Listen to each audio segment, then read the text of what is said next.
Les stars de la pop aussi sont des âmes torturées. Vous auriez un mouchoir?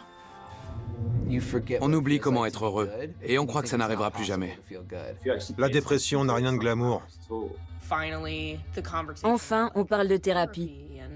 Aujourd'hui, j'ai l'impression que les gens qui n'ont pas fait de travail sur eux-mêmes sont de moins en moins attrayants aux yeux des autres.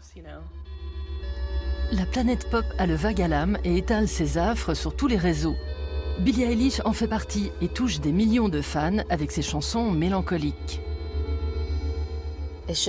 Il ne faut pas avoir honte de demander de l'aide. Stormzy, la superstar du grime, a brisé un tabou dans le monde du hip-hop en évoquant ouvertement sa dépression à la télévision britannique. What convinced me to talk about it was the fact that if there's anyone out there going through it, I think for them to see that I went through it would help. Même Miley Cyrus a le bourdon. Elle anime depuis peu un talk-show sur la santé mentale et y a reçu sa copine Selena Gomez.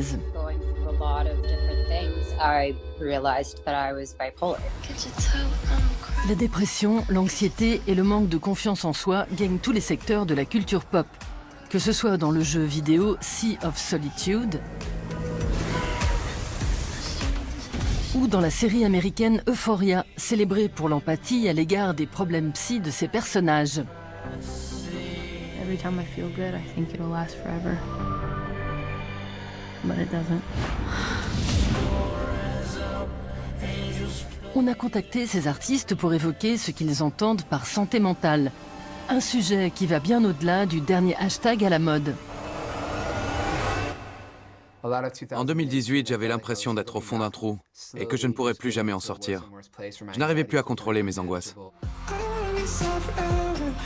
Love a écrit des tubes pour Troye Sivan et Charli XCX, mais sa carrière a vite décollé en tant qu'artiste solo. Ses textes évoquent la dépression, la solitude et les troubles obsessionnels compulsifs.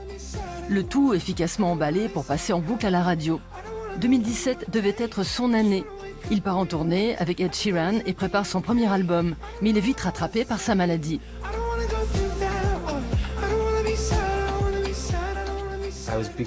Je commençais à plus aimer la musique. Tout m'était égal. Je me sentais déconnecté de mes amis. Début 2019, j'étais au bout du rouleau et complètement déprimé. Je ne pouvais même plus faire de musique, ni rien d'autre du tout. J'avais l'impression de ne plus être moi-même. Ce que je vais dire va paraître à côté de la plaque. J'étais en tournée avec Ed Sheeran à Dubaï. Un matin, je me suis réveillé dans ma chambre d'hôtel et je me suis mis à pleurer. Comme ça, sans raison. Quand on est dépressif, plus rien ne compte. Même quand tout va bien, on est incapable de ressentir la moindre joie.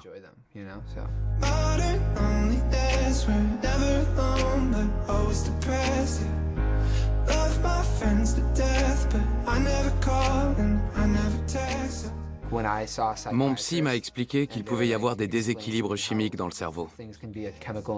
Ça peut arriver dans n'importe quelle situation. Mais je n'ai compris ce qu'il me disait qu'après avoir accepté de prendre des antidépresseurs. C'est là que je me suis rendu compte que j'étais heureux, alors que rien n'avait fondamentalement changé dans ma vie. Toutes les conditions étaient déjà réunies. Je n'avais plus peur et j'étais heureux. Mon psy avait raison. Ce n'était pas la faute de mon environnement. Mon cerveau avait juste besoin d'être recadré.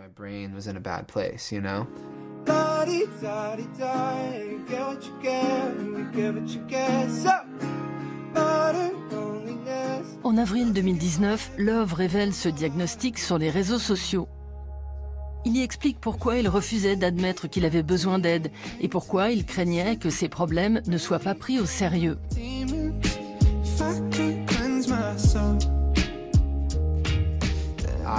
J'étais tellement angoissé. Il y avait toujours cette voix dans ma tête qui me disait « Tu vas peut-être mal, mais il y a pire.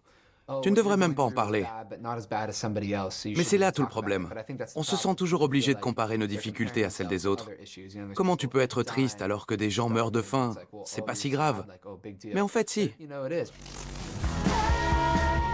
L'auteure-interprète californienne Phoebe Bridgers aborde elle aussi sa culpabilité face à la dépression. Dans le morceau Kyoto, elle parle de son rêve de voyager un jour au Japon.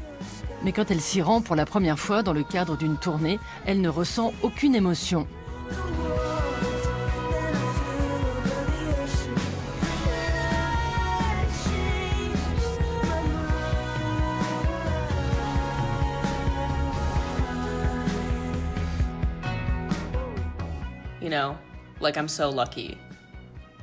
J'ai beaucoup de chance, mais je n'arrive à ressentir ni bonheur ni tristesse.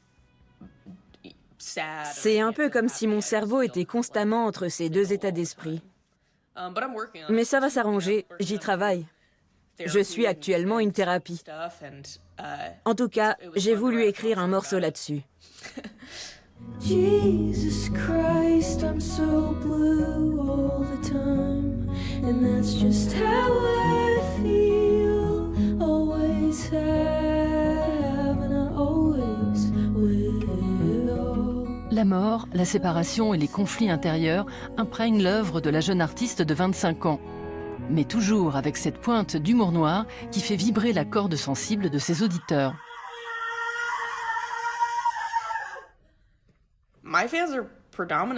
Mes fans sont super, mais parfois j'ai pu vivre des situations dangereuses. Il est déjà arrivé qu'on vienne me voir pour me dire « Je suis tellement déprimée, on est trop pareil ». Les gens se la racontent parce qu'ils sont tristes, alors que moi, je veux simplement savoir s'ils vont bien. En fin de compte, c'est ça qui est important. Les problèmes psychologiques n'ont rien de glamour, mais pourtant, les maladies graves sont souvent romantisées sur les réseaux sociaux. Des hashtags comme sad, triste ou dépression font apparaître des millions de posts. Quand certains utilisent ces plateformes pour s'exprimer sur leur maladie, d'autres s'en servent pour les transformer en performances.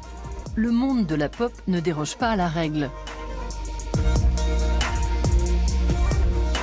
Matty Healy du groupe The 1975 dénonce cette instrumentalisation des troubles psychologiques. Parle-t-on de santé mentale à tort et à travers, juste pour recueillir des likes?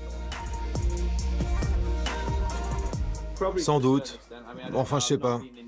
Ça fait un moment que je suis pas allé pleurnicher sur les réseaux. Dans mes chansons, je parle surtout de masturbation, de faire caca, ou alors de moi, mais d'une manière pas très sexy.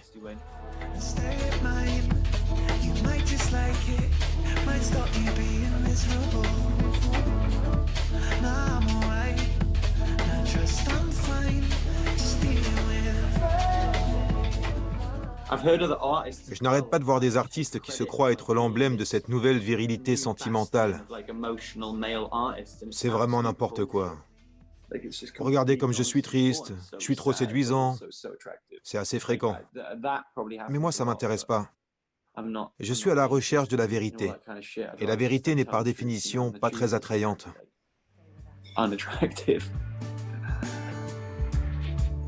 Matty Healy sait de quoi il parle. Il a longtemps été héroïnomane et plusieurs membres de sa famille souffrent de maladies mentales. Le dernier album de The 1975 vient de sortir. Le chanteur y évoque sa cure de désintoxication, ses peurs et des fluides corporels peu ragoûtants.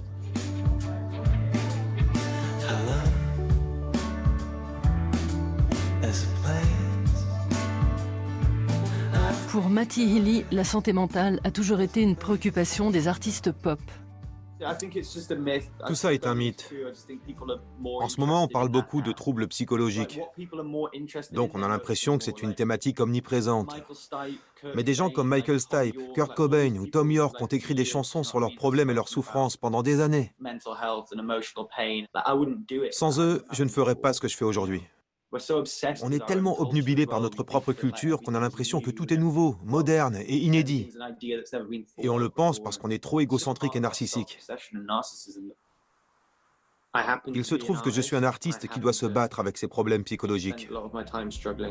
Mais de là à dire que les deux sont liés, je n'en suis pas sûr.